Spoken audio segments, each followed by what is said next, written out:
Hello and welcome to the Apologetics 315 podcast with your hosts Brian Auten and Chad Gross. Join us for conversations and interviews on the topics of apologetics, evangelism, and the Christian worldview. Hello, this is Brian Auten of the Apologetics 315 podcast. Chad and I will be joining you next week with a great interview with our guest, Neil Shenvi, and we'll be talking about his book, Why Believe? It's a great book, and we really enjoyed that interview, so get ready for that next week. Now, if you remember last week, Eli Ayala from Revealed Apologetics joined us to talk about his views on presuppositional apologetics, and he also invited me to join him on his YouTube and Facebook apologetic channel for a live stream interview. So what you'll be hearing today is that interview, live and unedited, the audio from Eli's Revealed Apologetics YouTube channel. We talk about interviewing, things I've learned doing interviews, and just have a fun time talking about apologetics. So here's a shout out to Eli saying thanks for that. And for those listening, I hope you enjoy it, and we'll see you next week for another interview. Let's get ready. Switch me on. Gozer the Gozerian, good evening. As a duly designated representative of the city, county, and state of New York, I order you to cease any and all supernatural activity and return forthwith to your place of origin or to the nearest convenient parallel dimension. Ray Stantz of the Ghostbusters. I am super excited because my guest today is probably a bigger fan of Ghostbusters than I am, but maybe we're at the same level. I don't know how to gauge that. I am going to have the pleasure of inviting Brian Auten of Apologetics 315 on with me in just a few moments.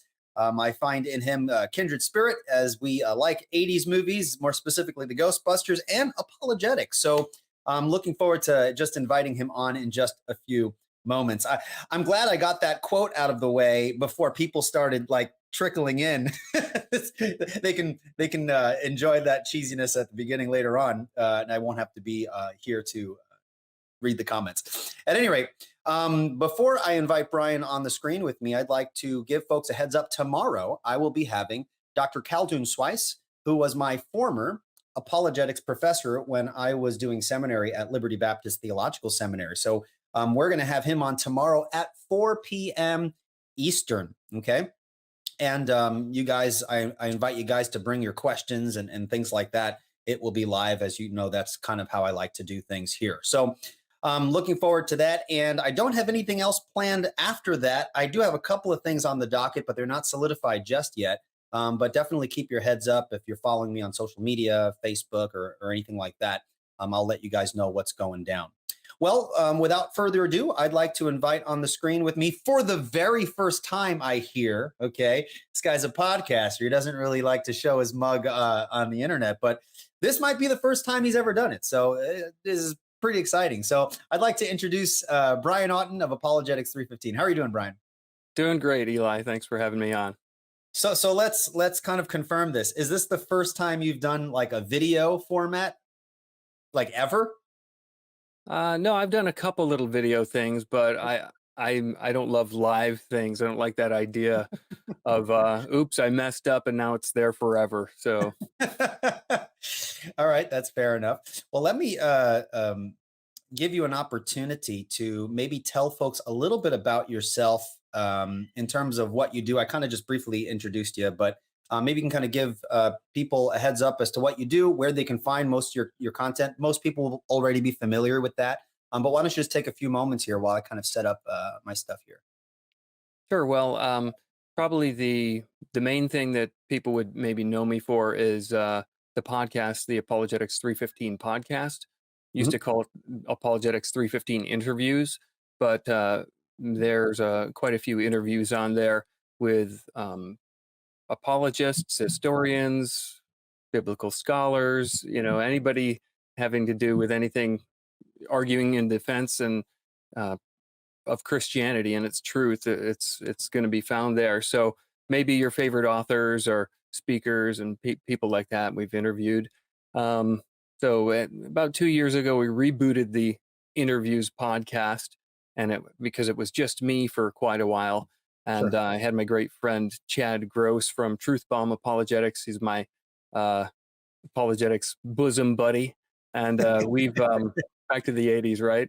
And so we kind of kicked it off again, and we thought, well, let's just have fun and have conversations as well as interviews. So it's a little bit more of a mixed format, Mhm. but yeah, it's less formal and a little bit more fun than just the like very stripped down, straightforward interviews that I was doing before. Sure, So sure. Yeah, well, I thought it'd be interesting to have you on because you're an interviewer and I'm an interviewer, and it kind of gives people a unique perspective. Because, as one would imagine, being able to speak with a wide range of people on a wide range of topics, there's a lot that we learn. I don't know about you, but I actually go back and listen to some of my own episodes when I'm multitasking here between asking the questions and listening to the response, and then kind of going through the comments and the questions. I don't really get to fully enjoy and appreciate what's being said in the moment. So do you listen to your own podcast at all?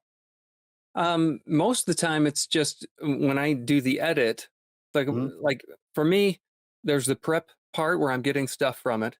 Then there's the interview where I'm getting stuff from it. Then the edit part where I'm hearing new things. Okay. And then when I finally listen to it, it's almost as if I'm hearing it for the first time when I Mm. hear it in my earbuds and I'm Sure, sure. driving or whatever. And that's when I maybe finally get the most out of it. Okay. I tend to not want to go back and listen to old ones because I'm scared of hearing my voice. But when I do, I'm always pleasantly surprised. I'm like, that wasn't that bad. you know, Well, I hope this doesn't sound too weird, but I've been listening to you for years, and I always thought you had the most soothing and calm voice out of anyone I ever listened. It's just you're just enjoyable to listen to, and just from an interviewer's perspective, you ask really good questions. Like when you ask a thank question, I'm you. like, wow, like I didn't think to ask something. That's really helpful, and it looks like you're not simply asking questions just to get content.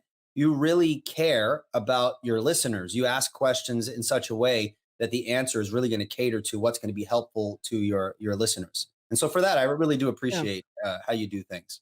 thanks. Well, I consider that a high compliment. I do.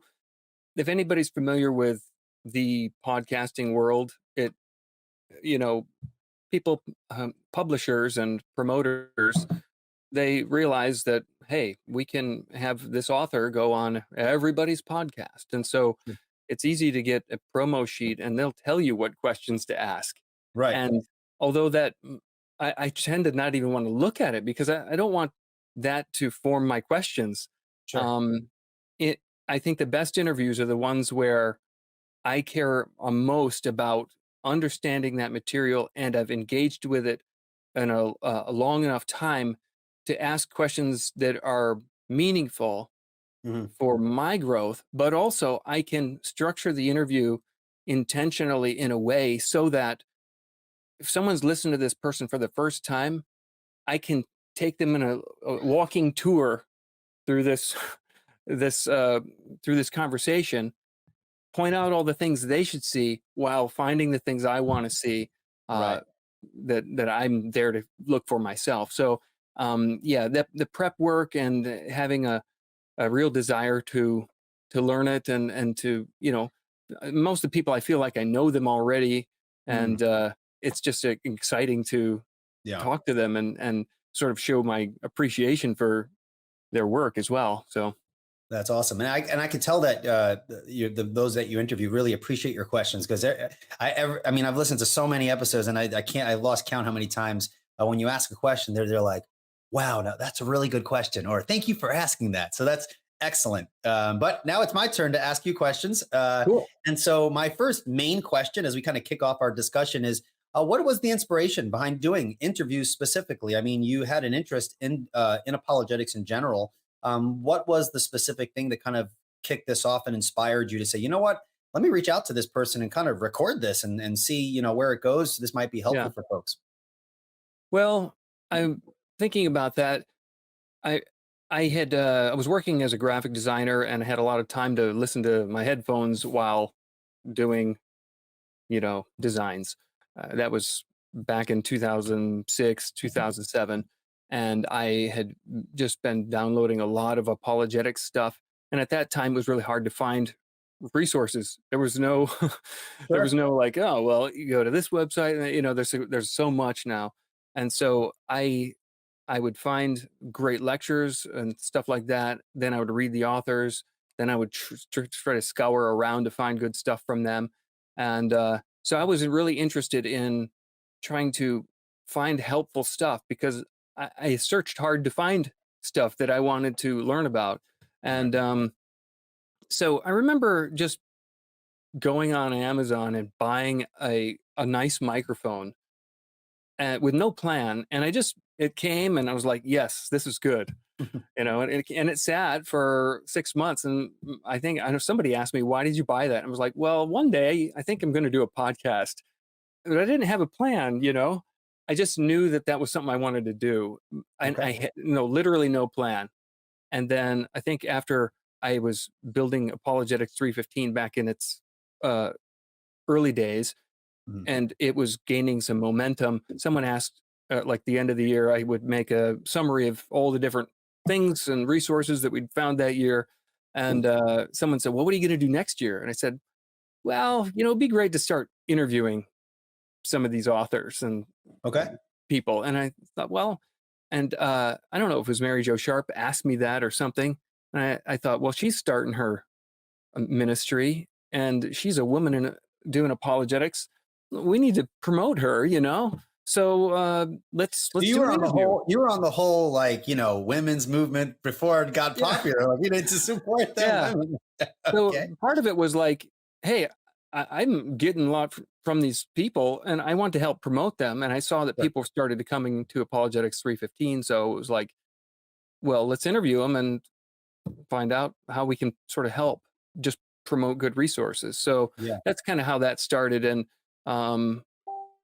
you know, one of the ideas there too was trying to create the first idea with Apologetics 315 was bring together great resources in one place that was Sure. hard to find at the time. Then the next idea with the podcast was can I just make great standalone pieces that you could go back and listen to 10 years later and still be good. And Yeah. some of those have accomplished that goal. Absolutely. There are certain ones I've happened to go back and listen to from that long ago. And it's like, wow, and they could have done that yesterday and I'd be happy Sure. with it. So Yeah. I'm glad for that. Excellent. Well, not to put you on the spot, but what are some of the best episodes or interviews that you've done? And why are they your favorite? I mean, maybe it's a specific person you were like really anticipating. I mean, if it wasn't weird, us people who love apologetics, I mean, we would have like apologetics if this was a thing, apologetics trading cards. Classic. I'll trade you your William Lane Craig without a beard for a William Lane Craig with a beard. They could have They different. all have different powers and skills. That's right. Wow, But that would be so cool. when we are in this line of work and we're listening to a lot of people, that we can kind of get starstruck of like, man, this guy is such an awesome thinker, or I'd really love to have a conversation with this or that person. Which ones are your favorite interviews, with whom and why? Was it simply because it was the person you really you were looking forward to speaking with? Was it the specific topic that was covered? Why don't you unpack that for us? Sure. Well, I had an idea you might ask something like that. So what I did, I just opened up my podcast player of choice, Okay. Overcast. Overcast is the one I use. But um, I just scrolled through the whole feed from beginning to end. And I just thought, well, let me just think about ones that pop out and why. First was Mary Jo Sharp. So thank you, Mary Jo, because that was like the first ever episode. And Sure. I remember in that one, after the fact, because everything was edited on one track or so. It was back when I was still trying to figure it out. Sure. So I don't know. She said a joke, I asked her something and I said, well, what's it like to be a woman in apologetics? And she said some joke that was funny, but for some reason my laugh didn't come through or whatever. And so when the final product came out, it sounded like she said this joke that just fell absolutely flat. And so that was interesting. That's awesome. So that was one. The other thing that happened, and I have to thank Lenny Esposito for this. He hooked me up with William Lane Craig. Okay. He said, "Hey, you should interview William Lane Craig because he had the connections at the time." So he made that happen. And so after that, which I was like, wow, I was so stoked. Mhm. Uh, it, when you send out an invite for someone to be on your podcast, you don't want to say, uh, hey, I'm starting this podcast and I haven't interviewed That's anybody. right. So it was one of those things where you could say, hey, come on our podcast. Guests, past guests include the likes of, and Yeah. he's maybe list some of the ones you'd be proud to, like, hey, see, you'd Sure. want to be on here Sure, too. sure. Yeah, yeah, yeah. So once William Lane Craig was on board, having done one with him, then that helped legitimize it. Like, hey, if he's willing to go on the podcast, then I guess I better go on there too. Sure. That's the impression I got. So that I was glad that happened. Um, I know he's made quite an impact, and he's been a very he's certainly really influential. I don't I'm not a fanboy.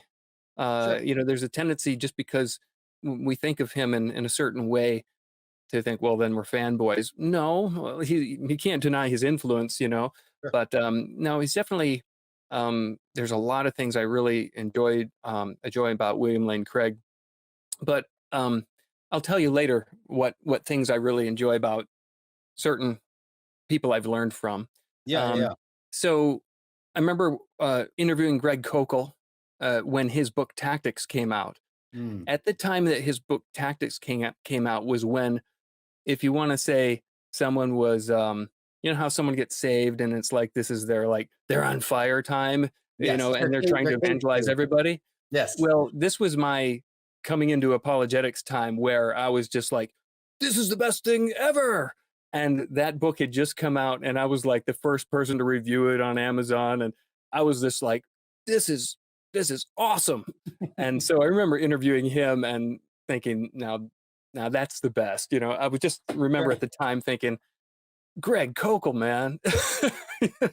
That was awesome. The Greg Kokel. That's right. Yeah, but no, I had him on. I had him on a Oh, yeah? while back. And it's funny. He actually, we had a great conversation. And then afterwards, when we were off air, I'm sure he wouldn't care if I said, he goes, it wasn't that bad. You're pretty good. I like your confidence, blah, blah, blah. He goes, I just want to make one correction. You said one thing that you appreciate about our ministry is that we have intentionality. I don't think that's the right word, Eli. Intentionality has to do with, the directedness of, how you direct yourself Yes. towards an action. Where he's like, you want to say that we do things intentionally or something along those lines. Yeah, I was you're like, intentional. I was like, thank you for critiquing me. I feel like a loser now, No, you should have been thinking, well, if that's the only thing he can call me on, thank God. I should have responded. I was like, well, what led you to that conclusion to think that I was using the word the way that, I could have just used the tactics. But go ahead. I interrupted. Why don't you Just continue one on more there? thing before you go, Greg. That's right.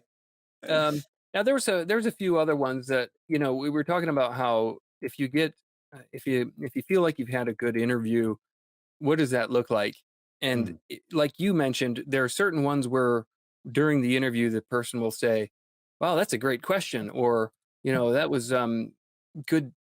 That's really thoughtful, or something like that. I Sure. remember interviewing J.P. Moreland Mm. about his book, The Kingdom Triangle, which I think is a great book because it it makes a case for like power, love, and a sound mind. Okay. Having a balanced Christian, powerful witness, and loving God with your mind, but also having a spiritual life, and also just being well rounded. Anyway, so I remember saying something. It was either that book or another book he wrote that was similar, like a more popular level version of it, and I remember summarizing the book. I said, "Well, it seems to me your book is blah blah blah," and he's like, yeah, I couldn't have put it better myself." So I felt like when you hear things like that, or there was Gary Habermas. I remember him saying, like a couple times, "Wow, that was a really good question." Um, That was a good and Habermas impression. Hey, we're both from Michigan. Okay, there you go. That's awesome. When I argue for the resurrection, no, me and Sound like Chad, you almost when sound we like Sean Chad are Connery. offline, this is when we do all our apologist impressions. Okay. like when so and so meets so and so. What does it sound Hey, like? David Wood has, I don't know if you've seen David Wood's video when he did an impression of Lee Strobel. It was hilarious. I got to find it. I'll send it to you if you haven't seen it, but it's really Oh, good. yeah, I want to see that. So, yeah, the ones where, and what makes that happen, it's back to, I thought to myself, well, I did read every single one of your books and write reports on them and highlight them and go back and prepare and, listen to every single one of your lectures and watch all your debates. So, yeah, I know, I know what the content. So I just need to tease out some details here. Um, so that's what makes it good for the interviewee, is that they don't feel sort of insulted that you're reading from the card that I got in the post. Right. Um, a couple ones that I enjoyed was like the likes of Michael Behe, Casey Mhm. Luskin talking about intelligent design. Okay. When those interviews happened back in the day, that was when that whole like intelligent design and Richard Dawkins and New Atheism was really popping. So to do those interviews during that time when it felt like when this releases, everyone's going to pounce on it. That was kind of cool because it Sure. felt like it was facilitating what people were really looking for at the time. Right. And that was kind of cool. Um, there were some ones where I really felt like I stepped in it. Um, there was a one with Norman Geisler where it's like I felt like I made him mad. Like, Hey, they do call him Stormin' Norman. oh, That was a he nickname of his. he would always say in his talks like, "Oh, for my morning devotions, I read atheist books because it makes me believe in God more, stuff like that." So I was big on like I want to find out what sort of spiritual disciplines these apologists have because there's more to it than just being brains. Sure. Sure. And so I'm like, okay, what's your spiritual disciplines? Um, you know, you say you read these atheist books, but what do you really do? He's like, well, I don't forget exactly what he said, but it was like he was very. I got the impression he was not pleased that I would question that he wasn't telling It's the like, truth. no, seriously, I read Richard Dawkins every morning, just to strengthen my Here's faith. my 365-day readings of the selfish gene or something. But now That's there was hilarious. another one, and this goes to show why you need to prepare and not just Okay. crowdsource your questions. Uh, Probably like I wasn't very excited about say Alvin Plantinga because I'm Okay. not like a Plantinga fan. I didn't read a lot of his stuff. I've got a bunch of stuff that I have yet to read, but to me that was like, whoa! I just scored this big interview coming up to play it to be safe here and not botch this. I better ask people to tell me what they want to hear That's instead right. of doing the stuff myself and Right. wanting Right. to Right. know and oh here's what I understand. Can you explain this for people? I kind of crowdsourced the questions, thinking this is the surefire way to give people what they want. And I remember having to edit out some of the responses because I said, "What would you say?" Blah blah blah, and he's like, "I don't think I'd say anything." And just like I'm hanging there, I was like, "This is why I'll never go live," because That's awesome. you ask Alvin planting a question like, "Hey, you got any good stories?" No, No. not really. That's what it felt like, and No, well, that's funny because I just recently watched an interview with William Lane Craig, and I think it was in Capturing Christianity, and he was asked an interesting question, and you know how William Lane Craig, he's a very intelligent guy, but he's got kind of this like brilliant, cheesy scholar humor. Does that make sense? Does that make yeah, sense? yeah. And so I think the question was, what was the funniest thing that you ever experienced during a debate? And he thinks about it. He goes, well, there was this one time, Cameron, where I debated the atheist philosopher Anthony Flew, and then he goes to tell this like story where where his microphone, the Anthony Flu's microphone, wasn't working, and he got very flustered, and he started pacing back and forth, and he goes, "Well, he might as well just call the whole thing off." And Dr. Craig was like, and I was afraid that he was going to cancel the debate. And you know how Dr. Craig is, he was just so flustered. Oh boy. And I thought that was so crazy. And then I'm just like, I was like, it was so awkward because it wasn't that funny, but because of the way he said it, it was hilarious. Yeah. So you never know. He can be very animated and stuff. It's classic. Oh man. So yeah, Classic WLC. That's right. Okay, so you have Mary Jo Sharp. You have I was gonna say Mary Jane Watson. See, Spider-Man. My son loves Spider-Man, so it's on my mind. So Mary Jo Sharp. You had Greg Kokel. You had William Lane Craig. You had Alvin Plantinga, who apparently he's got no cool side stories. He's just okay. Yeah. Well, it was just like it wasn't exactly that. I think the question was something about what are some great illustrations that you use with your students. I can't really think of any at the moment. That was probably closer to the answer, but the whole thing was awkward. There was awkward silences, and I'm like stammering and stuttering. I don't know if I edited it out or what, but it was a nightmare. I have to go back and listen to that one. Okay. No, don't. There's that was kind of an example of how how marathon runners, they say, don't buy a new pair of shoes the day of the marathon. It's felt like I did that, and I'm like suffering through the whole thing. Wait, were you nervous interviewing him? I mean, Alvin, I know there are people who love Alvin Plantinga, they don't like Alvin Plantinga. I mean, in the world of philosophies, I mean, regardless of what one thinks of him, he's a pretty big deal. Do you get like nervous when you interview some of these like big names? Before there was when I started out, everything was audio only. I never did a video interview. So there was a lot of finding rapport, just like if you were talking to someone on the phone, and many people it was like Skype to phone. I was doing Skype calls at the time. Okay. And so some people, and even with video, I think it has to do with some people you can develop a really quick rapport with, and others it's like, man, we're just not connecting.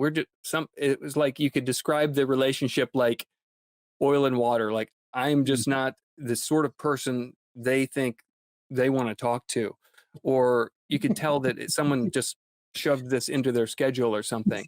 Now, I don't know. I'm not thinking of anyone in particular. Can we make this quick, please, Brian? I've got somewhere to be. Yeah. Can we make it quick? Yes, it's like yeah, but yeah. Anyway, so Alyssa Scott is asking. She says, "What was it like interviewing the great Eli from Revealed Apologetics? What did I intimidate you with my I could be an intimidating Puerto Rican. I don't know. Were you intimidated at all?" No, and that was great. Both me and Chad, we thought it was fun. It was a really easy conversation. That's again, this is one of those ones where you feel like we're very quick and easy rapport, and you're really grateful for that, because it's almost like you can just start joking and not wonder if this is inappropriate to joke right now or something. Okay, all right. So cool. Yeah, good. Just a couple more I'll throw out there. Like, I really think I've enjoyed. Ken Samples has been on the podcast a number of times just throughout the thing, and he's always been one where I'm like, every time I talk to him, I'm like, I love that guy. You can't fault him in any way in this.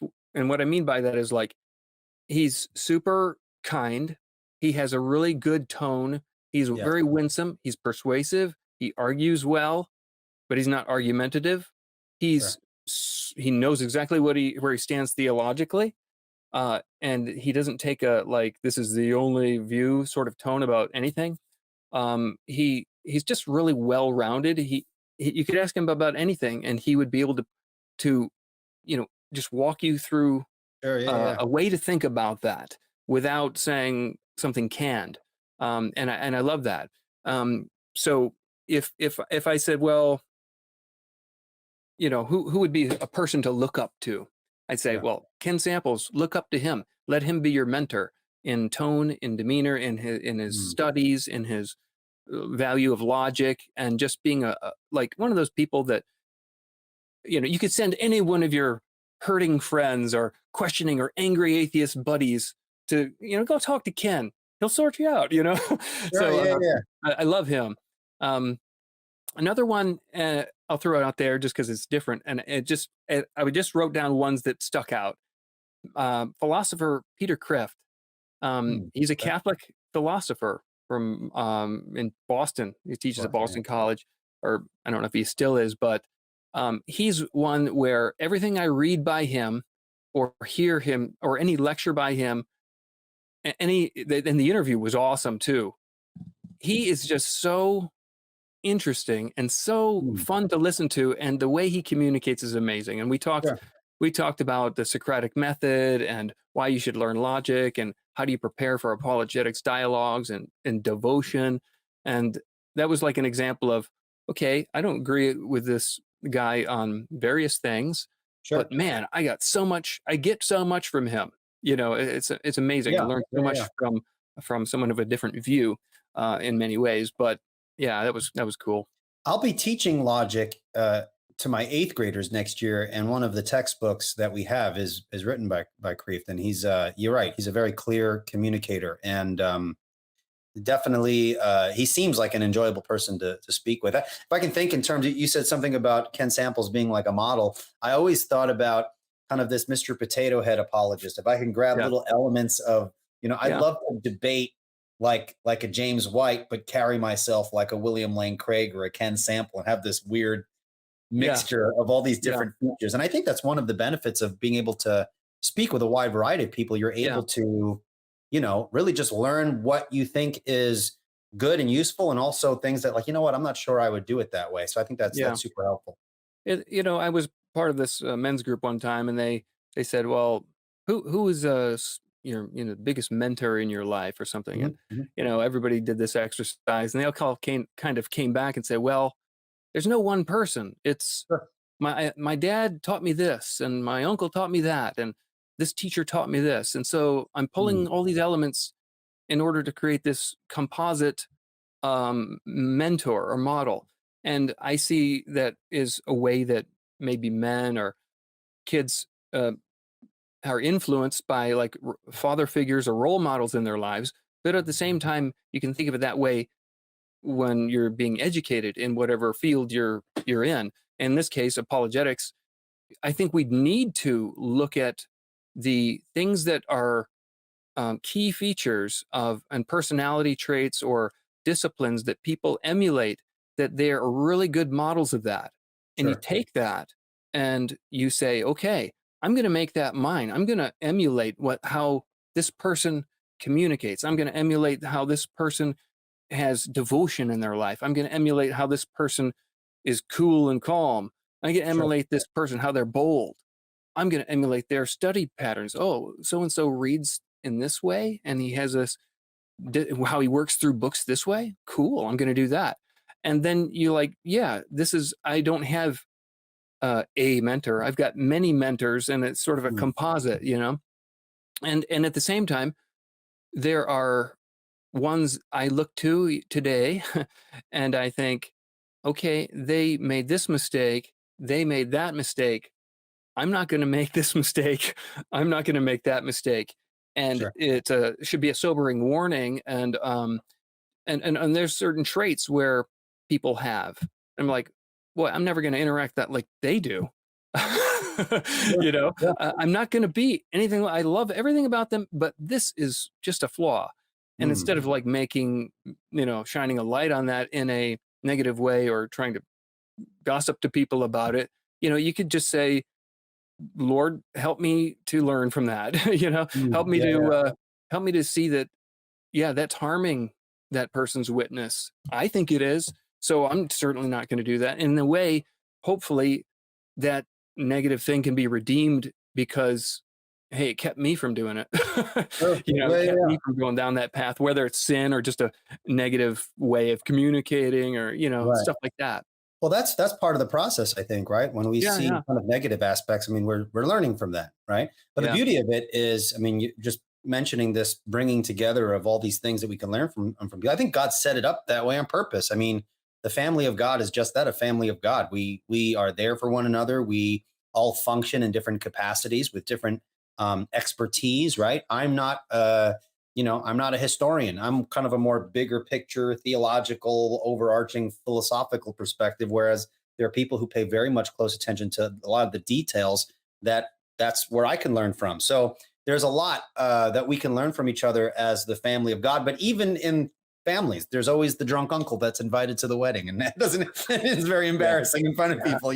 That's just the nature of the beast. So, yeah, very good.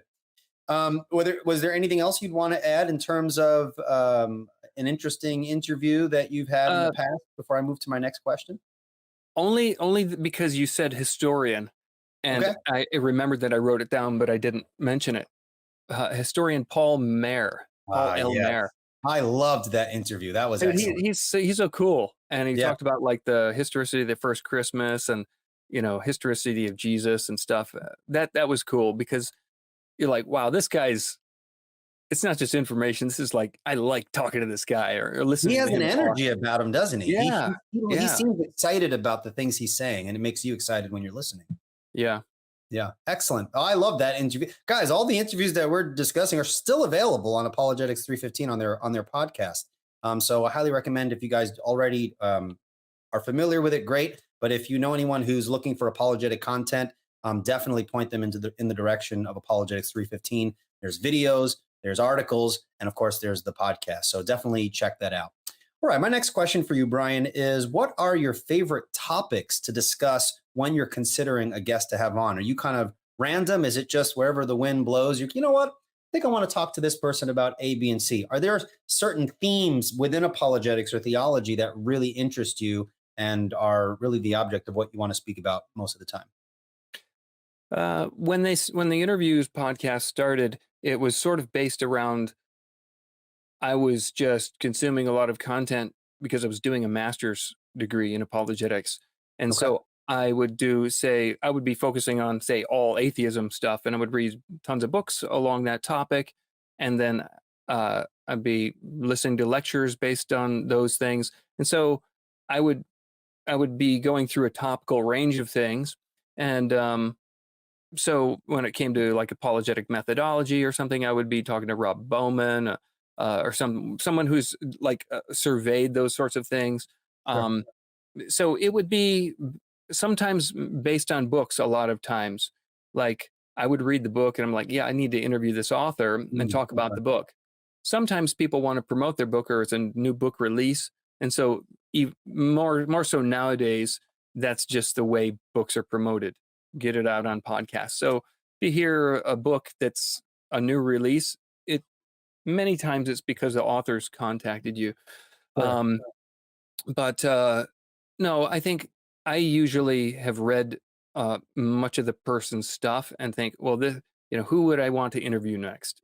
Well, Okay. I think people need to hear from so and so. So that would be one thing as far as what topics that would guide it. Some people are they're historians, so you talk about their thing, Sure. But Yeah. one thing I would try to do, my goal, like certain filters I run stuff through, like the filter I ran through all my stuff through before when I was doing the podcast by myself was this is a resource for people who want to become better apologists. So I would always ask towards the end of the interview, what advice do you have for future apologists? What advice would you have? What pitfalls should they avoid? So I was always keen to know if I could ask 3 set questions for anyone and just stick it at the end of every interview. It would be what are important disciplines for an apologist? Things relating to character and spiritual development, what pitfalls to avoid, and then what advice would you have for them?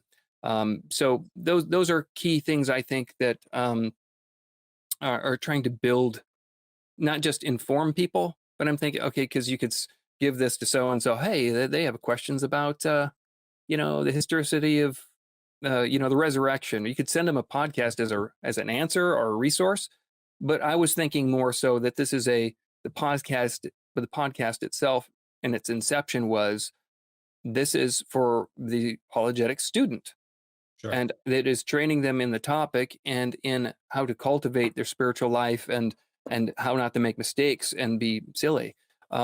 So that's kind of what guides me, certain filters I run stuff through. Now my overall filter um, is this going to create value? And is it going to be fun? Yeah, yeah, yeah, yeah. And so I have to be looking forward to it. Because if I'm not, then that's going to come through. And if it's not going to create value, I am. You shouldn't be listening. You know, you should. Mm, I'm wasting your time. I'm wasting my time. sure, It has to build up the body of Christ, or it's got to create some sort of value. Because otherwise, I'm just noise. And so, mm, hopefully, having that filter in my mind when I'm trying to compose something or think about who we're going to interview or what are we going to talk about. That's sure. why I'm thinking. Right. All right. Well, very good. That's very helpful. Aaron Vaughn asks, Eli, was Scott Oliphant hard to interview? Do you have an impression for him, please? I cannot do an impression of Scott Oliphant, but I'll tell you one thing, Brian, I thought this was funny, is when I had Dr. Oliphant on twice. And the first time he refused to have his camera on. So it was this awkward, like there was just this kind of like the little blank emoji thing, a little fake little person there. And Yeah. I'm asking all these questions. And I remember before going live, I'm like, are you sure this is typically like to be on YouTube and stuff? Are you sure? You know, it's not a big deal. And he's like, no, okay, I'm fine. I'm like, okay, let's go. So I ended up interviewing him, and it was just He's a kindred spirit then. yeah. But he did come on the second time, and his camera was on. But I remember that being a little bit awkward there. But at any rate, I really enjoyed your interview with Oliphant. Did you have him on more than once, or was it just that one time? I thought it was an excellent interview. It was just the once. Okay, But it's been a little while since I've listened to that one. So I know we talked about some presuppositionalism stuff sure, and sure. whatnot. But yeah. Okay.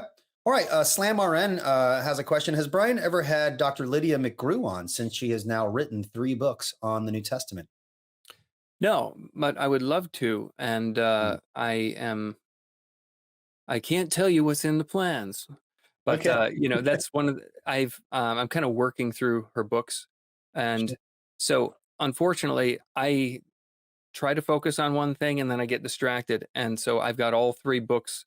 I've read through a number of her things, Mhm. and so I've just got more work to do before I feel like I'm ready. But Sure. it's certainly definitely want to. Yeah. All right. Excellent. Thank you for that. Yeah, folks, if you have any questions that you'd like to ask Brian on the topic of his interviews, maybe you've listened to an interview that he did back in the day and you were like, yeah, I wonder what he thinks about this or whatever. He is happy to take those questions. Let's try to keep the questions on topic in terms of just some of the past interviews that Brian has done. That'd be greatly appreciated. And if you have no questions and you're just enjoying the video and this interview here, that's fine as well. So just wanted to throw that out there. All right. My next question for you, Brian, is what are the top things that you've learned about apologetics that you've been able to use in your own life? And so I would imagine that your love for apologetics and your understanding of how important it is, it's not simply for you to have conversations with well-known Christian thinkers. Is there anything that you've learned in your discussions that you've actually been able to use in your own context, whether that's teaching it to other people, like, hey, I learned this from this person, I'm going to write this down, and you incorporate it into, maybe a teaching, or your actual apologetic encounters when you speak with Yeah. unbelievers? What does that look like for us? Well, I think um, I'll kind of start with the most practical one, but then I'll go with what I think is the core most important one. Mhm. And so the practical one is the thing I've learned from the interviews, but just the other ones I'll mention is kind of my view that from learning Okay. from this journey. And so the first one is that asking good questions is number one. Okay. So if we're talking about doing an interview, you got to ask good questions.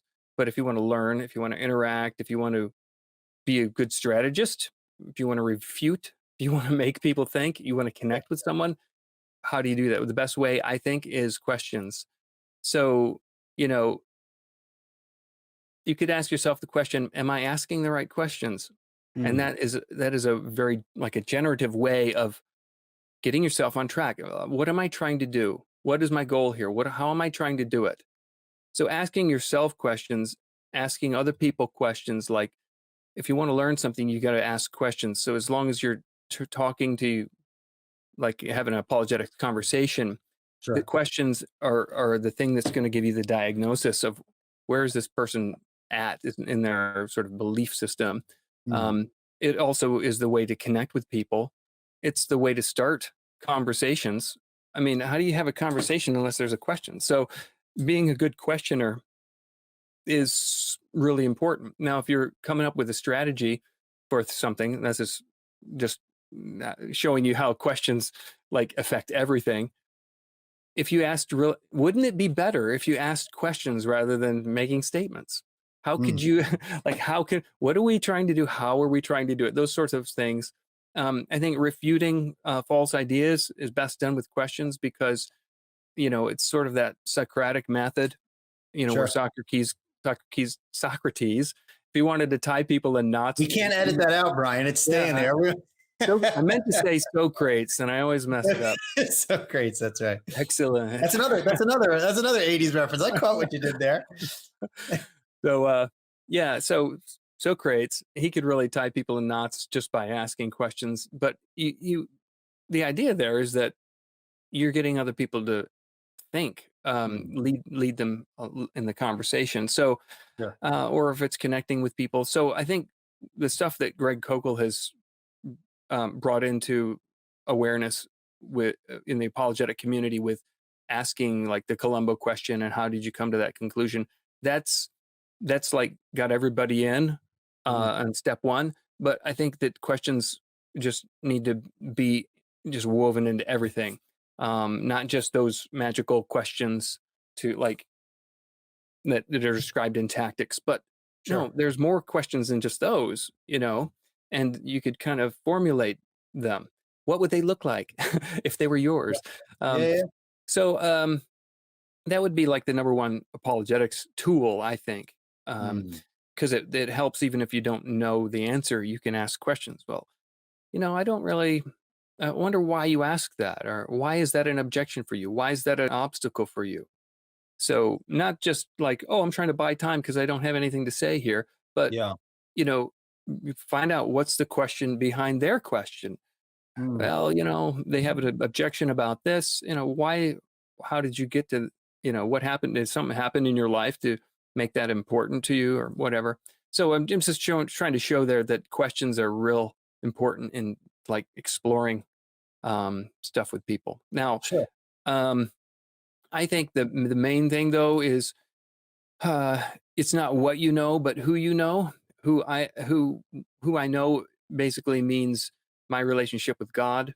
Mm. Um, you know, on a couple different levels. Uh, if my relationship with Christ is shot and it's fake, then this is pathetic charade I'm doing. So it's not how clever I can be, but because this is a substitute for a genuine Christian life. So I think it's easy for apologetics to become a pseudo spirituality because you're Mm. uh, talking about Christianity somehow and being growing in your rank, so to speak, in your own Sure. head because you've learned things. But the question is, are you growing closer to Christ? So that's your personal aspect that you could be self-deceived in if you're not attentive to that. But the other aspect is, so that's your personal thing. But when you're interacting with people, it also means that it doesn't matter what you know, but who you know, because it's the Holy Spirit and God leading you and God doing his work through you and you being a holy vessel for his purposes. You could be inept in your education and be used more of God. So I'm doing my best to be a workman that shows himself approved and fit for the master's use and cleansing myself to be a vessel of righteousness. I'm doing my best for that, but um, I'm depending on God to do the work. I can't think that I'm going to do it without him. I'm just Mm. going to be apart from the vine. So that's the idea there. Kind of come out little sideways and out of my mouth incorrectly, but that focus on your personal relationship with God and apologetics not distracting you from that, and then making sure that you're so filled with the Holy Spirit that you could get some things wrong in your method or in your content or your facts, or you could stumble over your words, but you're going to uh, spiritually leave a stone in their shoe, not Sure. just ask oh wow, now I've got something to think about. What Yeah. about also, wow, why do I feel strange? Why do I feel affected after that conversation? Why Mm. can't I sleep? Why, when he talks, do his words penetrate me? you know, Yeah. Yeah. Yeah. that's maybe this is like a romantic idea of woo woo. Maybe you could take it that way, but I do think that there are conversations I've had with people where um, it. I don't remember what I said, but I remember it went in. It Mhm, mhm. penetrated the Sure. conversation, and there was it felt like the presence of God was in the conversation, and that does not come from, oh, how many books did you read? Who do you hang out with in the apologetics community? Yeah. Yeah. Yeah. That just comes from uh, uh, I put my hands up before God and say, um, fill me, change me, shape me. I surrender. I'm full of filth. Cleanse me, help me to walk holy. And of course, we fail, but Yeah. I think that posture of our heart is so important to to bring to bear. And it's not a tool of apologetics. It just means that it's you've got Jesus with you. I sorry, I'll end here in a second, I but mean, this is everything you're saying, I think, is so important because a lot of people who watch this channel or just watch apologetic content and talk a lot about God as this nebulous hypothesis yeah, forget the reality of yeah, God's part in the very nature of the conversation. So don't feel like you're just blabbing. You are yeah. saying something that people who do apologetics need to hear. And Mhm. so Yeah. please continue. So remember when the disciples were going around and preaching in that name and saying, "This is the way," the Yeah. first Mandalorians. They, That's a good one. yeah. Well, when and then everybody was like, "Wow, they've got power. Yeah. These are uneducated men, but we could tell they've been with Jesus." So Jesus, I yeah. love that phrasing in forget what verse it is. See how uneducated I am. Um, they were uneducated men, but they could tell they'd been with Jesus. So Mhm. maybe it would be better if they were educated. Maybe Sure. they could book into the Hall of Tyrannus, and do 6 weeks seminars. But these were just fishermen. So when it comes to the power they had, it's not, the kingdom of God is not talk but power. Right. So back to J.P. Moreland, why I liked his book, The Kingdom Triangle, is because he says, "Hey guys, if you're all over here on the brain side and you don't have the power side, what good is it?" So Mhm. there's that aspect where the kingdom of God isn't talk but power, and so what is our prayer life like as Christian apologists? Because really, if we think apologetics is about making a case for the truth of Christianity, as if we're at the Areopagus, let's say you were told, "Hey, next week you're going to the Areopagus." Would you be reading or would you be praying? You know, Mm. they might kill you. You might get torn to shreds. Well, now you're going to be reading. You're going to be praying. So it's that idea of where's our dependency? Where do we think our power's coming from? Um, it's got to come from, like, could you actually say, "I'm trying to live in revival"? I'm trying to live in. Am I in revival? I don't know. Am I trying to live in revival? I hope the answer is yes, because Mm. then at least you're. It's like this. Maybe there's no water coming out, but the tap is open. I have Sure. opened the tap, and I am trying to get the thing flowing. That's the sort of thing I'm thinking about. Maybe a mental shift that we have to do in apologetics is, how can we tie the this idea of I'm on fire for the Lord Jesus Christ, I am devoted to him, and I keep that secret, and I don't show anybody what that looks like, Mm. but everybody can see it. Think what you will of John Wesley. He made a great impact. And one of the things I think he said was, I just get out there and burn. I just set myself afire and everyone comes to watch me burn. So there was an aspect of, yeah, he was super brilliant. He was smart. He was educated. He was philosopher, if you want to call it that, in certain ways. Um, and, brilliant person, but Yeah, he had a relationship with God, yeah, and he was on fire and he was full of passion. So there's that passion aspect. If there was anything I could bring to bear to the apologetics community, and maybe that's my next thing. can yeah. can there be a revival in the Sure. apologetics community, so that we can see we're getting together for apologetics prayer, uh, prayer meeting, Yeah, you know, yeah. something like that. So just a few thoughts, I guess. Yeah, well, dude, that's excellent. I think that's something that we need to hear. So, if I can ask you then, because I know that as you are reading books and you're preparing to come up with questions and things like this, how do you balance, um, this issue of, because we all run the risk of reading more books about apologetics than we actually read the Bible. How do Yeah. you balance that in your own life, and how can you speak to that and kind of give advice to people who are listening? Yeah, only advice I can give, and this is based upon my learning from failure. So Okay, I'm not saying this from a high pedestal, sure. but I know the danger, and the danger is that new content is always more fun. A new book that you can download on Kindle is more exciting to potentially read than the 10,000 of them that are sitting on your shelf. So Sure. there's that temptation that we're just getting a dopamine hit from apologetics content, or the next debate, or some sort of book from our favorite guy or something like that. Mhm, So mhm. realize that there's that aspect just because you're excited about it doesn't mean this is what you should be spending your time doing. So Sure. back to asking good questions like, what's the best use of my time? If I could only read one thing today, um, what would I read? Well, I would only read the Bible. So that Mhm. should be the first thing.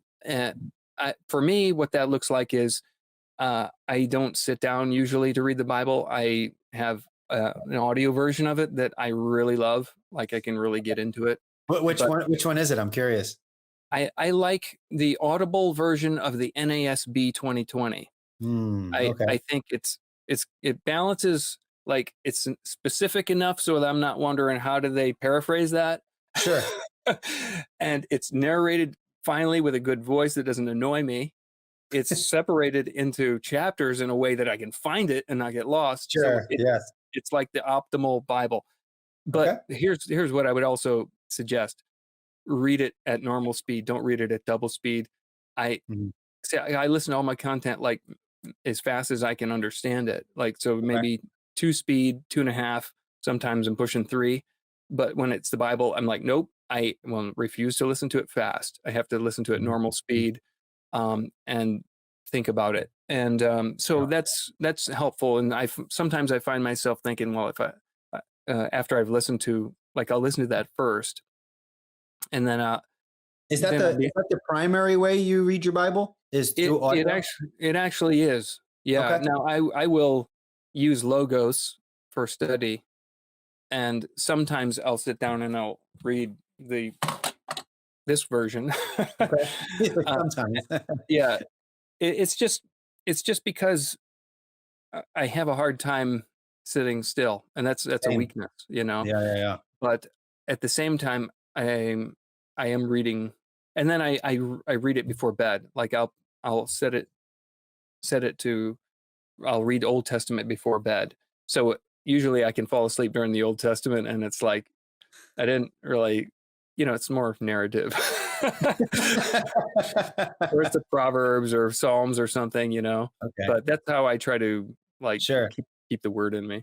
I listen to the Word of Promise, the one that's like overly theatrical. In Oh, the really? beginning, with the waves and or when the Yeah. Apostle Paul's in prison and he's writing, you could hear him, writing on the papyri, and then you could hear the Wow. guards in the background. I need to be, as I'm an audio person, you're right. Like people think like, Yeah. oh, you probably study your Bible. I mean, I have like my study Bible and I use it, but primarily I need to just be immersed. Like I want you to take me and transport me to the first century, and I'm in the audience listening to Jim Caviezel doing the voice of Jesus. Yeah. Actually, he does the voice of Jesus on the Word of Promise. Have you watched The Chosen? What do you think of that? Have you seen it? I have, and I like it a lot. And see, now you asked me a question I have to get in a soapbox about. There are so many different criticisms of that show. And the director himself says it all the time and ad nauseum. This is not a substitute for the Bible. Yeah. I'm taking some what would you say? I'm taking some liberal artistic liberty. Yeah, artistic liberty. Like the point is that people get interested in reading the Bible, and you have people complaining, well, that's not in the Bible. That's not in the Bible. This is a bad show because of this. And there are Mormons that are helping with the lighting. Therefore, Mormonism, it's just so insane. So I like the show a lot. And it does for me what, believe it or not, your podcast does for me. When I listen to your podcast, it makes me want to study.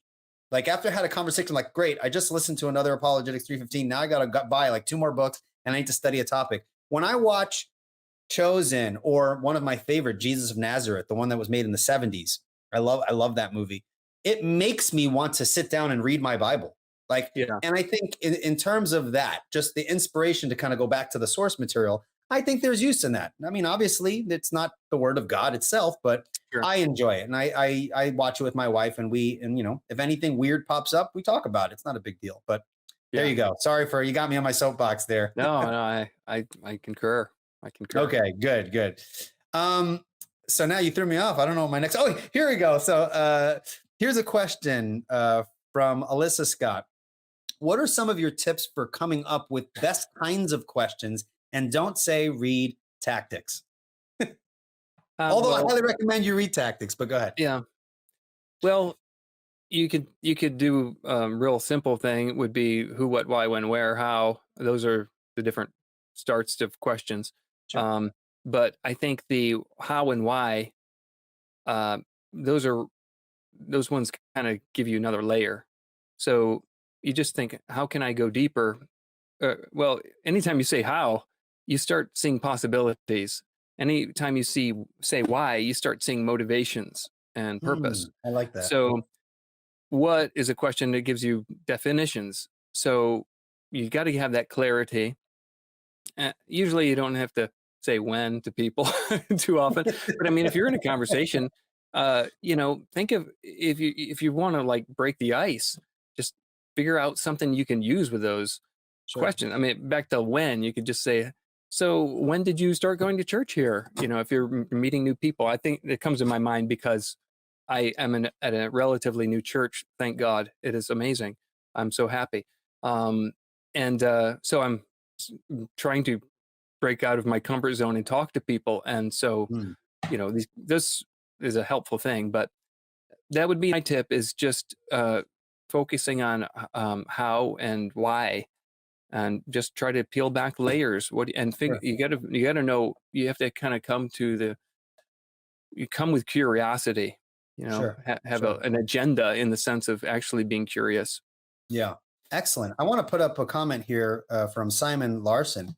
He says, listen to Matt Slick live and you'll learn good questions. I know it kind of sounds funny, like, oh, listen to this and but actually, I've learned a lot about how to ask questions by listening to people who ask good questions. So whether it's listening to a Matt Slick podcast or listening to Apologetics 315 or Revealed Apologetics or a William Lane Craig, whatever, you can learn a lot from, listening to conversations that other people have and kind of analyze, well, why did they ask that question the way that they did? What are they trying to get at?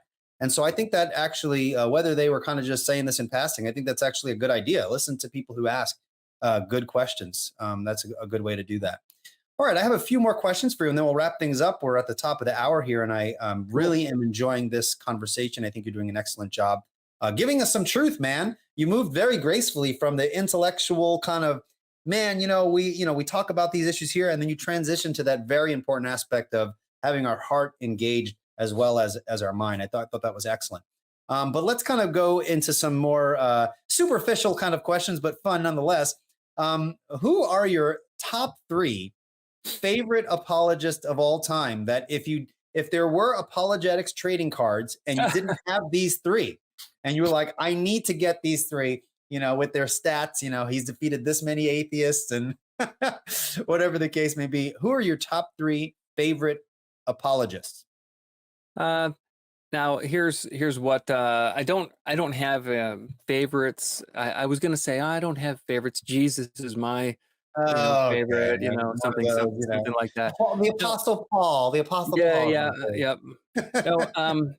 No, I think if you think about impact, the impact that they've had broadly is one aspect, but also just like, wow, my life would be different if that person didn't exist. Sure. Like, wouldn't be doing what I'm doing. I would say it would have to be William Lane Craig, not from not from the fanboy thing, but man, he had an impact. The stuff that, certain books that were written like Geisler and Turk's, I don't have enough faith to be an atheist. Look, now there's certain things I don't like about that book, but there's certain things I love about that book, and it had a huge impact. Greg Koukl, his book had a huge impact. I would not be doing what I'm doing probably in the same way or to the same extent if those guys hadn't made those impacts. So that's one way to categorize it. But if you said who's your favorite guy, like if you could have him just be your best buddy, it would be Pascal. And so Pascal, and here's the reason. I feel like, hey, this guy's awesome. He was burdened by the condition of like his countrymen, and he saw that they were all apathetic towards God. So when you look at his writings, you see that he was constantly thinking of how can I rouse them out of their complacency. So he knew all kinds of ways he could argue. He was brilliant, but he knew that it wasn't enough for him just to give arguments and proofs. He knew that he had to appeal to their heart and to their longings and say, hey, you are mortal. You're going to die. You're trying to distract yourself from your condition. Your mankind is in a terrible state. He had a really biblical anthropology about man and the human condition. So that sort of informed his approach. He saw where people were at. He's like, they're like dethroned kings. Man is like this fallen king. He's deposed royalty, I think is the term, one term he uses. So he was person-centered in the sense of this way. He was focused on those people he wanted to reach, but also focused on Jesus. He was back to this idea of devotion. He was super brilliant, but what was close to his heart was this personal experience he had with God. So there was a few podcasts episodes ago where we talked a bit about Pascal, and he had this experience which is called his night of fire. And after his death, they were going through his belongings and found one of his coats. And in the seam of the coat, there was this little thing sewn in there. And they opened it up and they found this like parchment. And it was this sort of stream of consciousness note that he had written himself from like certain hours in the middle of the night, where he had an experience with God. And he's like, fire, fire, God of Abraham, God of Isaac, not the God of the philosophers. And he's like, Jesus is the only one I need. And it's just like, just writing down all of his thoughts from this experience that he had. And then he hid it away and he sewed it into his coat, and it was with him. And I just think that that's awesome, because some people, you think they're cool, and then you find out stuff after they're dead, and it's like, well, I guess they're not cool. And then you find out from other people, like, yeah, they're cool, but look at what they did in secret that was really cool, because they wouldn't tell anybody. And the cool thing was that was the thing he held close. It wasn't like he was hiding something else. So that was super cool. And I didn't think you were going to, the way you started answering the question. I was not expecting you to say Blaise Pascal. Yeah. Yeah. That's pretty cool. Now, you kind of brought something up there indirectly, but I hope you don't mind me asking. Two questions. Did Yeah. you ever interview Ravi Zacharias, and how did you respond to that whole controversy when all that information came out? Yeah, I did. I hope that's And not too much of a personal question. no, I mean, that comes to mind, when Okay, when I said the thing about finding out things after people are dead, um, and secrets. And sure.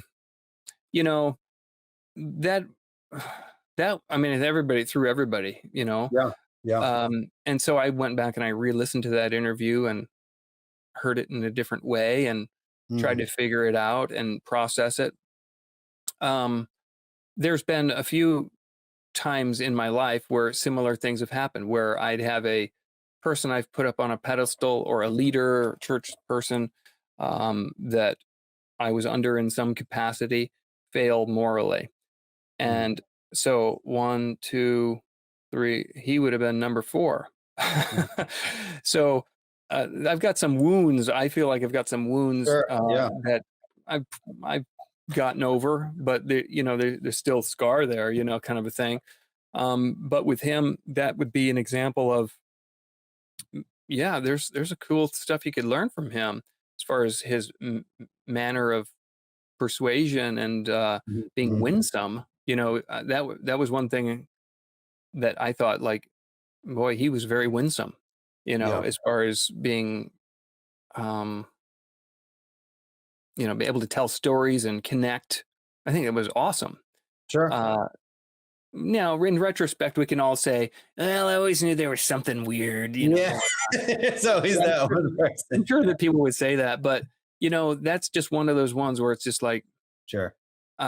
you just got to say, okay, maybe that he didn't start where he ended up. There was Yeah. a process, and it was a process that probably involved little things getting bigger and bigger and bigger, and heart Mm, getting harder and harder, and yeah. conscience getting seared and seared and seared. But it Mm, wasn't overnight, and there was probably a lot of mental gymnastics to bring someone to the point where they could be doing that.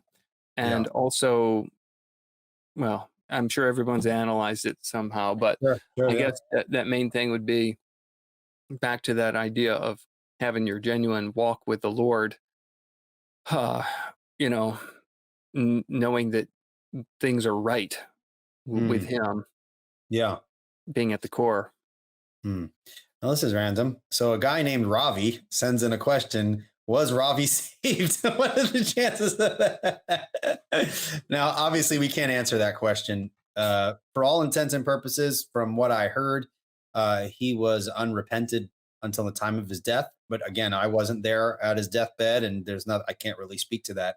But it definitely is an interesting question to ask, given how he presented himself, right? I mean, he seemed to be kind of an example to many others as to how he conducted himself and how he did his ministry. And on the one hand, you said that we can learn a lot about persuasive speech and things like that by looking at some of the stuff he did. But at the same time, it's kind of scary that he was that way, and there was kind of this darkness that was hiding under the surface. So there's definitely a lesson to be learned when reflecting upon the ministry of Ravi Zacharias. So thank you, Brian, for sharing that, uh, sharing your thoughts there. I know it's kind of a random question, just based upon what you said there. But all right, well, I think that's the final question that I have here. I don't want to keep you too long, as I know it's late on your end. But I That's good. want to thank you so much for coming on. This has been an excellent conversation, and I am so. It really is an honor to finally get to meet you. I know I did an episode with you guys just yesterday, but just being able to see you face to face and speak with you, your podcast and if we call it a ministry, right, has impacted me in a lot of ways and continues to do so. And so I just want to encourage you and Chad to keep up the great work, and looking forward to just following what you guys are doing and benefiting from all the wonderful conversations that you guys are having. Thank you so much. Cool. Well, thanks, Eli. I really appreciate it. And I do want to give a shout out to Chad Gross of Truth Bomb Apologetics. Uh, I wouldn't be podcasting today if he wasn't my buddy and great friend and brother. So thanks, Chad. I appreciate it. And I wish you were here. Man, I wish you were here. Yeah, go check out his stuff at Truth Bomb Apologetics. That's truthbomb.blogspot.com. So does he have you said it's a blog? He's got articles there and stuff like that as Yeah, well? he's blogging over at Truth Bomb Apologetics, and he's on Twitter as well. Okay.